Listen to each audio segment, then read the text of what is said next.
This is Ocean Wings, where manta ray magic leads to meaningful change. Hosted by me, ocean advocate Martina Wing, join us as we explore how nature can reconnect us to what really matters in life. Together, let's dive into how each of us can truly make a difference at this critical time for the environment and our world, and how we can transform awe and wonder into action, conservation, courage, healing, and purpose. Welcome and aloha from Hawaii, connecting with Heidi and Amy today from Texas and Washington State. Super excited to have you both here as a sister pack. It was a great idea to come together as you joined our tour together. And so welcome the two of you to the Ocean Wings podcast. Martina.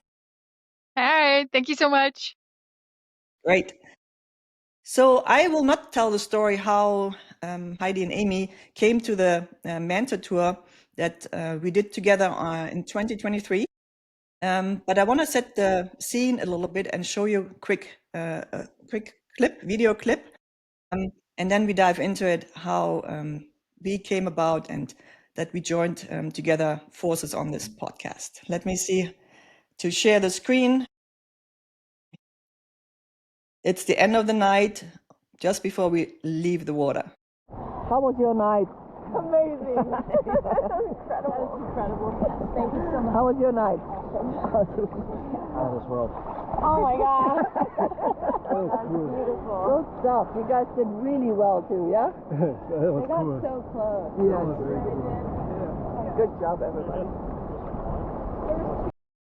All right. So this was the end of the night when you guys joined us.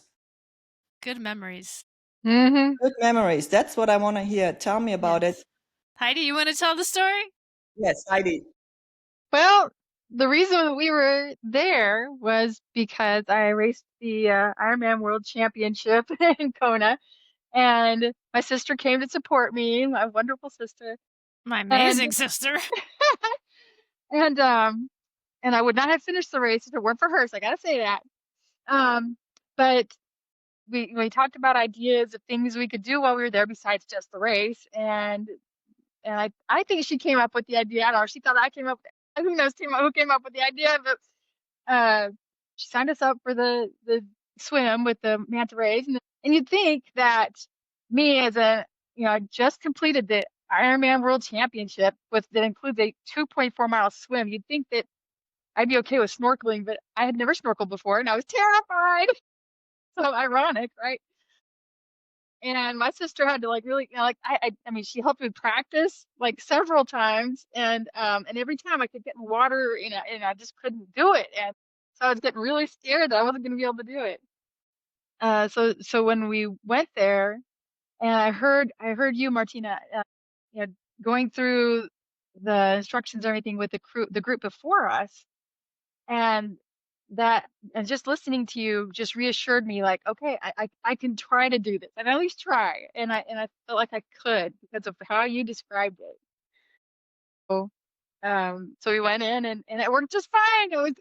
I did fine. I don't know what the difference was, but it was amazing. I just have to chime in there because as we walked up to the beach shack that you were at, you were talking to the previous group still and giving them instructions. At that point in time, Heidi was still like, she'd already decided she wasn't going to go, pretty much. I was kind of bummed out because I had, not only researched it, but paid for it all. And I'm like, okay, if you really don't want to, but maybe we can just walk over there and see what she says, right? And you were giving instructions to the previous group, and Heidi, as we walked up, just started listening to what you were saying, completely tuned me out, and was totally focused on that shack and you and the instructions. And then as the other group left and you turned toward us and you're like, oh, so you must be my next group. And Heidi's like, yep, here I am. She was so ready. She just walked over and put on the snorkel and you showed her how to use it. And I think also she had been practicing on some snorkels from the Airbnb we were staying at, and maybe those weren't as good of a mask and snorkel system. But, for someone who had just swum over 2 miles in the ocean, I was glad she decided to go out because it was an incredible experience, and you were a fantastic guide, and it was so much better than being like on a boat going out. We haven't done the boat experience to go see the manta rays, but I was really glad that we didn't do that. It just felt peaceful walking out from the shore. It wasn't even a very far of a swim to where the manta rays came up. Yeah. It was Yeah, wonderful. thank you. Thank you for Yeah. sharing that. It's funny, I do this mentors thing for so long, living in my bubble, and I get the guests, and then there's let's say 90-minute engagement, then they leave. And this is now with with the podcast and having more time to spend and actually see how folks go through the process and talk it out a little bit is really, really beautiful for me. I always understood that it's an emotional journey for Heidi, right? I mean, you went in a few minutes from like, why am I here, to like, I'm gonna try it, and then, wow, that is all in a short span. And then I'm a fan of talking about life lessons from the manta rays, and that's the whole theme of meaningful change because you experience the manta magic. It was for me so many years ago. So I love that you really had this moment from like, I can do this, and then have the courage and do it. And yeah, I think it's beautiful to hear that. And I hope that is for the listener also the encouragement. You need to have two things that we as prerequisites are strict about. It's like, you need to know how to swim, and we say it, in water too deep to stand. And you, Heidi, you swam 2.4 miles through the ocean. I'm like, you have that for sure. And then the second is, why do we have to know how to snorkel? It's too multitask to learn snorkeling at night in the ocean with big fish. And I think once I lay it out to most folks, they're like, yeah, of course, right? But today's world has so much information out there, and I consider it common sense, the approach. But common sense is only so common. So I just have a real a hurdle to get into our tours, which is not a hard hurdle to overcome, So you did it. And most people don't get an introduction to the snorkel equipment. You just grab it, you go into the ocean, and then you feel like, I don't know what to do, right? And that's one of the pieces of our briefing is like, let's not have problems out there in the ocean. And so we spend a few minutes, like 10, 15 minutes on the equipment. And it works so well from us as guides. It works so well when people know what they're doing. Again, common sense. So super. So I'm really glad we talked about how you get to us. But then there was also for the podcast as meaningful change. We connected later, Amy, on a different level. And I would like you to tell the story how we connected and how this is, how we are connecting about other things. Well, I think it was shortly before the election. You sent out a fantastic email from your Manta Ray newsletter, asking people to vote and not to vote for Trump. But specifically asking them to get out and participate in democracy and not sit this one out. And it meant so much to me because that has been one of my biggest frustrations as I look around the world today is it has become so chaotic. The news has become so chaotic. The system has become so bloated. People have started to tune out and not care. And, sadly, I think enough people sat that election out that the results turned out to not be what I think were good ones for democracy, for people, for the United States, for a country that I love. And this is my country, and I see it going downhill it's in a very negative place right now. A lot of hate, a lot of anger, a lot of just tirades from everyone, not just from the top, but it comes from the top down. And so after you sent out that email and the election happened, I think I emailed you just to connect and to see, what are you doing? What can I do? The people that I know that feel the same way as I do about this current state of affairs, we all feel just a little frustrated, scared to speak out, not sure what to do with ourselves. And so one of the things that I was starting to do here was to have a coffee clutch with local, more progressive women to just be there for each other. And a coffee clutch, for those who don't know, it's just a group. Maybe Martina could explain I that know better because it's a exactly what German it means. term. But it's just a group that gets together and sits around and talks about things, basically. And so we started meeting, and I wanted to connect with Martina too because she had sent out that beautiful email that really spoke to me. I feel like at this moment in time, the more connections that we can make with no matter where people are, but if they have the same values as we do, it's good to connect with people and try to understand what we can do, where we can go from here. I think that's what you're asking. Yeah, How we that's the connected. story. I mean, I have a guest coming to the tour. I have no idea how blown away you guys are. I mean, literally, like it was really impactful, right?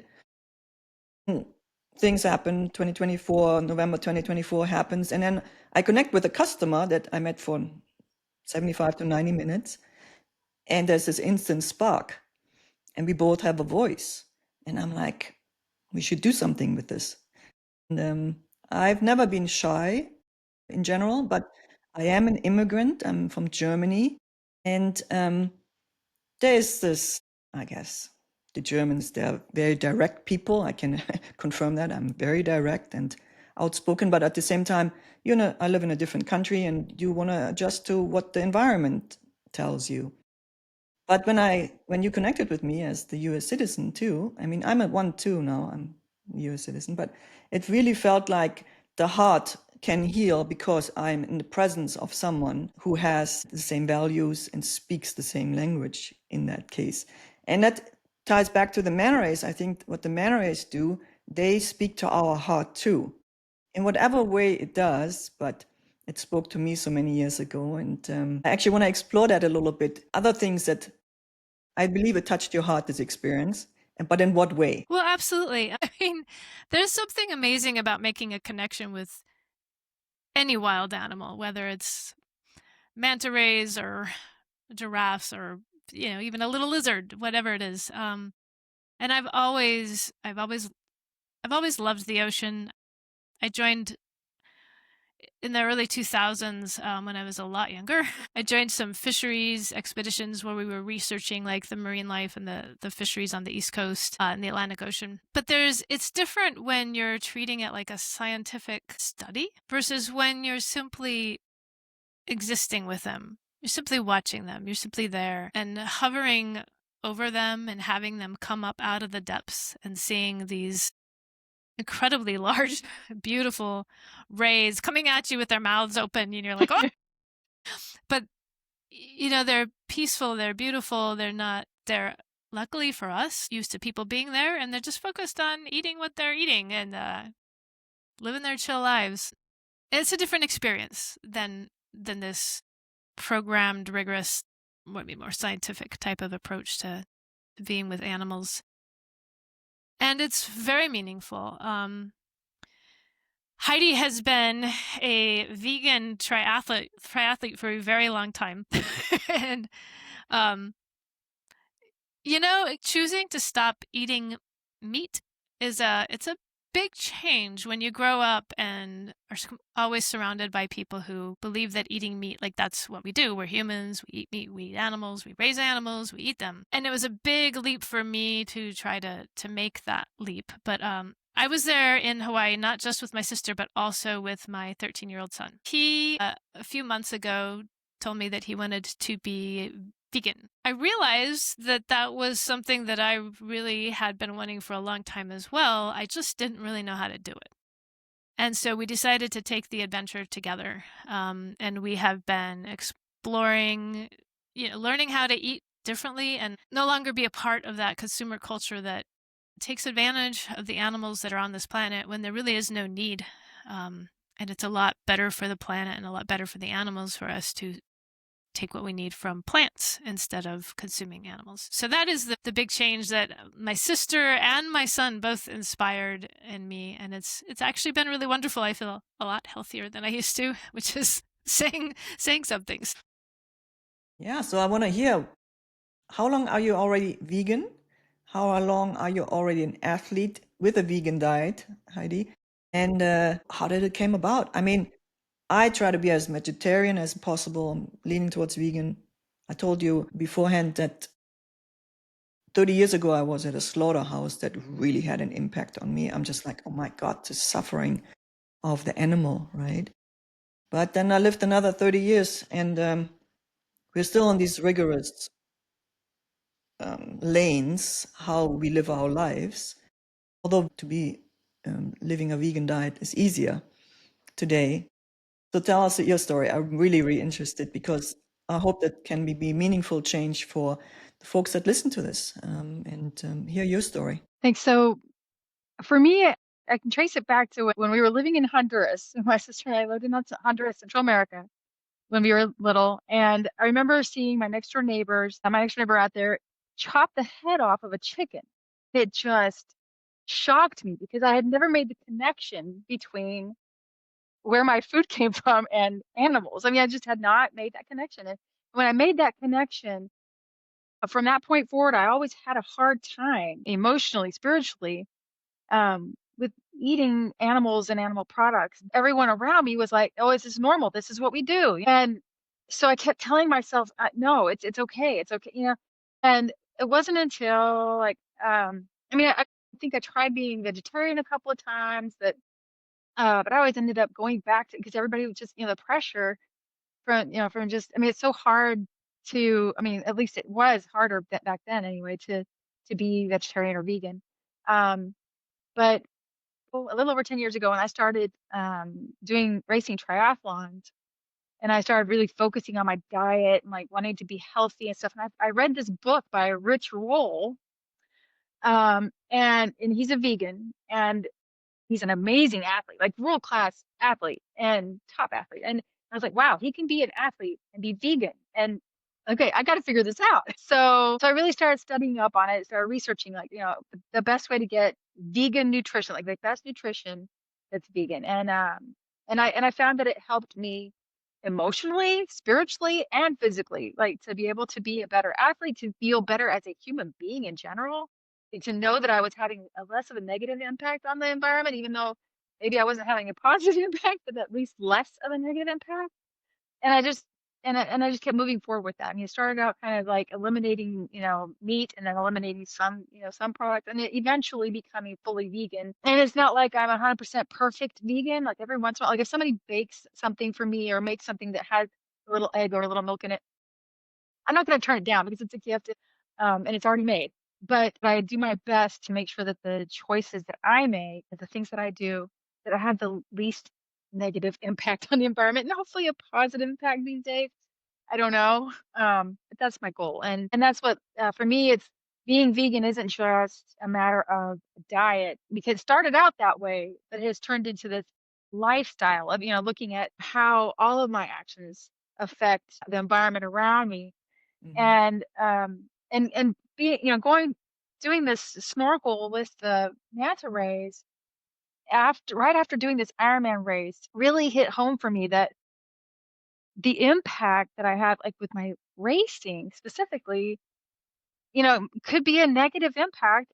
I mean, like I was thinking about like these hundreds of people, humans jumping in the water for this race and how that impacts the fish and the aquatic life that's there that really stuck with me. And it used to be, before that race, my go-to question after a race, like the day after a race was like, okay, what race am I going to do next? What am I going to sign up for next? After the Ironman World Championship and after swimming with the manta rays, my question was not what race am I going to do next, but should I even race anymore? Wow. And for me, it became a clear no. And there were probably some other reasons. I mean, it costs a lot of money and it involves a lot of travel, so a lot of time and effort, training and but for me, one of the big deciding factors for me in choosing not to race anymore, and I have not done a triathlon since, knowing, becoming aware of the fact that it impacts the environment and the aquatic life. And once I saw that, I couldn't unsee it. Wow. That's quite the decision. Talk about meaningful change. it's really a trajectory change for what you do moving forward. You could have continued to train, looking for the next destination. I mean, Ironman world is really, it started, the world championship is in this town, this little town of Kailua Kona on the Big Island for over 30 years. So it's a big event for us locally to have all the athletes coming over the last few years, but there has been this change within their management and this organization that questions us locals' intention. It's not just a race anymore. And there's a lot of discussion here in town. And just as a side story, but it's a 2024 race now. And I like to mention that because when the listener hears that about the box jellyfish, you may be learning more about these cycles of monthly reoccurring box jellyfish sightings we have along the coast of all Hawaiian leeward sites. And in the 2024, I don't know if you were here on the, you joined my tour on, I think, October 16th, 2023. 20. And Sounds it right. used to be at the beginning of the month for 30 years, 29, 28 years, the race was at the beginning of the month. And so when I looked at the 2024 race, and that has to me logistics for my business. I usually don't run so many tours on that day because I cannot physically get there with the highways being closed. I looked at the race date, and it was the end of October last year, and it fell on the 3 days of box jellyfish high probability sightings. What that means is we have 3 days a month, every month, that box jellyfish reproduce offshore. And if the winds and the currents carry them towards the leeward sides of the islands, you could be swimming in a box jellyfish soup. And guess what happened? I mean, I noticed it like in June, July last year, and I'm like, how can I tell the Ironman people you're on the wrong date, right? But Wow. it's such a big event, and planning, like you say, it's like, what a big investment for your family to come out here, and it's an expensive place in the first place. But guess what? The athletes ran into the water that morning last year in October, and they ran right into the box jellies. 2,000 Wow. people got hit, more or less. One professional had to drop out because he had this box jellyfish too close to his upper body. So just to clarify, the box jellies are not lethal. That would be in Australia, the really big ones, and different kind.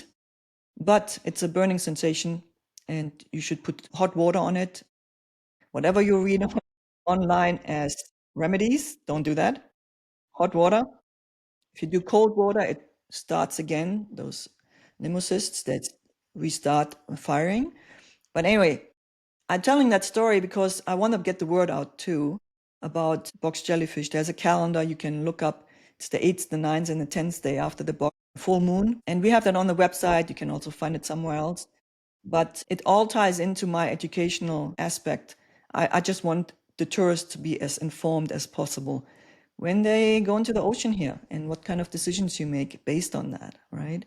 So I guess you came in the right year. Yeah. Seriously. And quit at the right time. Yeah. Yeah, quit at the right time too. This is quite the story, and I'm sorry I sidetracked, but I want this information out as much as possible. And I sure hope I can get the researcher behind that box jellyfish research here for the Hawaiian Islands on the podcast as well. So just trying to bring more attention to this.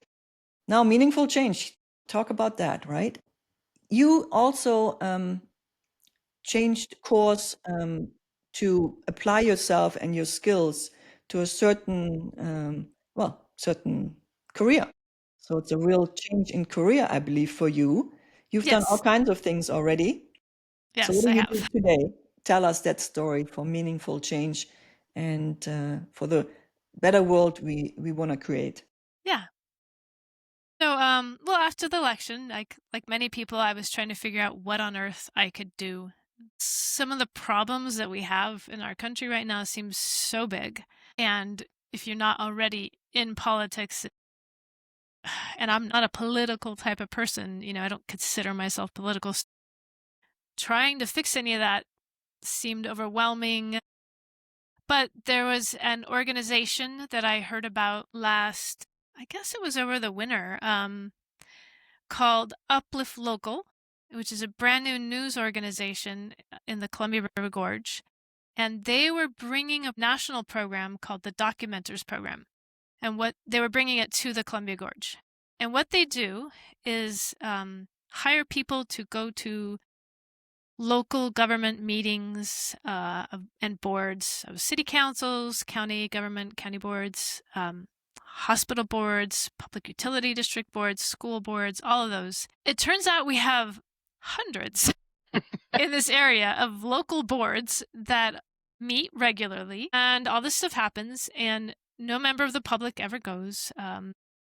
No reporters go. So really all of this stuff is happening behind the scenes. And the goal of documenters specifically is to send regular everyday citizens to these meetings to take notes. And then those notes are put on a public website called documenters. I think it's .org.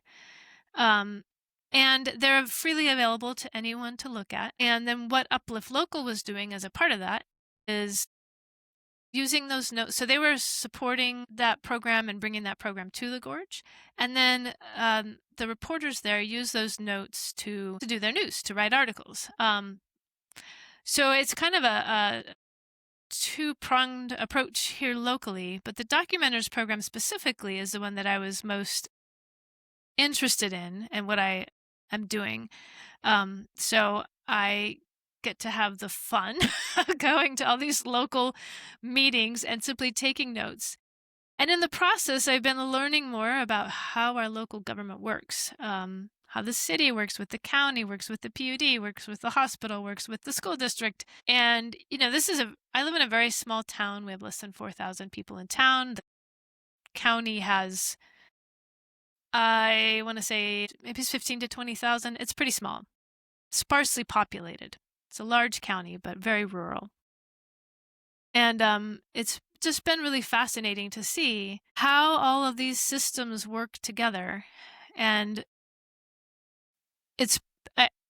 I feel like I'm contributing at least a very small thing to bringing more transparency to our government so that people understand how it works, how the different things that happen, why they come about. It's a small thing that I, as one person in a small town in rural Washington, can do to contribute. And luckily, it is actually a paid position. I can't say that it's great pay, but it is a paid position. So I'm not, I also volunteer a lot with a lot of other things in town and in the area. But this is just a fantastic program that I'm really excited to be a part of. And it's where I've been trying to focus my efforts. That and a couple other things. Yeah, I think it's absolutely amazing. And I want to reinforce this. As a citizen, start local. It's a saying, but it's really start local. And I've been very involved now here in our little Kailua Kona too, is with a group called Indivisible. There's a national group. They have all 50 states. So there's a statewide network for Hawaii. And then we really have now 6 chapters on this island only. I think we have 20 or something like this within all the islands. We have 4 major islands, main islands, and we already have 5 or 6 on this particular big island. And I got involved. That's amazing. It's the same thing when you just said, how the police works, and I'm like, I know how the police works with the commissioners now, and this is absolutely amazing because I feel the government form of democracy, being a democratized society, is absolutely mind-blowing cool. I really like it. Unfortunately, because what you're doing right now is pulling the curtain away, how it works in a local level, right? So I think it's just, one voice, but the curtain goes up quite a bit now. It's coming up. You talk to all the folks in your area and you can create news. You create the news cycle. You create the narrative. It's absolutely superb. I think that's absolute meaningful change. I'm so happy to hear that you do that. And hopefully it inspires some other folks to look into this. We will have that in the show notes, how you can sign up is documenter.org. Documenters.org, I'm pretty sure. Yeah, we will make sure that's correct spelling. And also, of course, for Heidi, for vegan, if you want to look into vegan and how to do that, we will have the social links. You can connect with these ladies directly if they like to. But meaningful change, talk about this. And I'm not saying the manta rays made you do it. I'm just saying you maybe got carried forward even more strongly because you know what priority in lives make you feel like I contribute to the world and to make it a better. So Absolutely. And I just want to say, I honestly believe that the more good you see in the world, the more good there is in the world. The more you bring to it. Like, if you're constantly surrounding yourselves with the negative news cycle and seeing how, I mean, don't get me wrong, there's a lot of bad things happening right now, and it's really hard to hear about them. And you do need to know about them, but you can't keep your focus on that. Your focus needs to be on what little thing can you do right now, right here? What is your sphere of influence? If you have a statewide or national sphere of influence, use it. But if all you have is like 3 or 4 people that you're good friends with, well, get together with them around your kitchen table, have some coffee or tea, and talk about what's going on and what you might be able to do. Maybe you won't be able to do it. Maybe she won't be able to do it, but maybe they'll be able to do it. The more we talk and connect and share these ideas and good positive things, the more they'll spread. yeah, I think we're living through the times of ripping a big Band-Aid off. You see all the ooze underneath, and then we will rebuild. And Yes. I think of this, what you describe is this balance of like, yeah, I know national news or maybe even local news, it's not good, or the news cycle in itself. And you have to balance that with good stuff, right? But we have to keep pushing forward. And internally, for me, from an emotional level, I tell myself, build up this muscle to always push forward the good stuff too. I know I'm blessed. I'm almost every night to the ocean, but nature is for most people really close, and you can just spend some time there and build up this muscle to have both things at the same time as a reality in your life, and then give it 10 years of activism in your life, and let's see where we are in 10 years. But don't let up for the world we want to create, the better world we want to create for the children and for all of us. Yes. So yeah, this is great, Amy. All the things you are doing with Documenta.org and your lonely voice making a big difference. And final word from Heidi. Is there anything else you like to mention, how meaningful change can be implemented in someone's life? Yeah, I mean, like my sister was saying, that it's just little things. I mean, any little thing that I can do. So, I'm volunteering at my local library. I'm making donations to ACLU and other organizations that really fight for our rights and good causes. And just doing whatever I can locally. I mean, just anything I can locally, even this, just every little small thing, it makes a difference. Yeah, it will. Absolutely.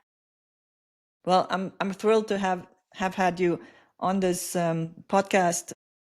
It's all about meaningful change, and maybe it was already in place, but maybe the manner is sparked to do even more. So thank you two for joining me today. So for now, aloha. Aloha. Thank you, Martina. Thank you so much for having us. Thank you.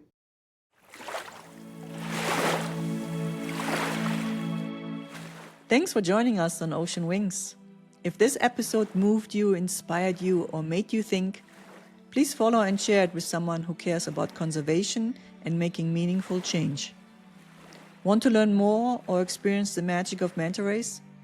Get in touch at oceanwingspodcast.com and subscribe to our emails for more stories from the ocean. Tune in next week for another episode. Until then, keep swimming with purpose. Aloha.